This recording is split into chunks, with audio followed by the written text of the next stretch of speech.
கரூர் சம்பவம் நாட்டையே துயரத்தில் ஆழ்த்தியுள்ள சூழலில் கிட்டத்தட்ட 40 பேர் பலி என தெரிய வருகிறது. விஜய் பேசிக் கொண்டிருக்கும் பொழுது மின்சாரத்தை கட் செய்தது ஏன் என்ற கேள்விக்கு மின்துறை விஜய் தொண்டர்கள் மின் கம்பங்கள் மீதும் மின்சார டிரான்ஸ்பார்மர் மீதும் ஏறி நின்றதாகவும் ஆபத்து ஏற்படுமோ என்ற அச்சத்தில் மின்சாரத்தை கட் செய்ததாகவும் இடையில் ஆம்புலன்ஸுகள் வந்தது ஏன் என்ற பல கேள்விகள் எழுந்துள்ளன.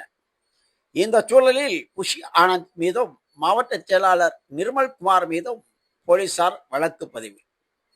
இதையடுத்து தமிழக வெற்றி கழகத்தின் வழக்கறிஞர் அறிவழகன் உயர் நீதிமன்ற நீதிபதியை சந்தித்து புகார் கொடுக்க இருப்பதாகவும் இந்த நிகழ்ச்சி சம்பந்தமாக சிபிஐ விசாரணை அல்லது சிறப்பு புலனாய்வு துறை விசாரணை வேண்டும் என கோரிக்கை வைக்க இருப்பதாக தெரிகிறது.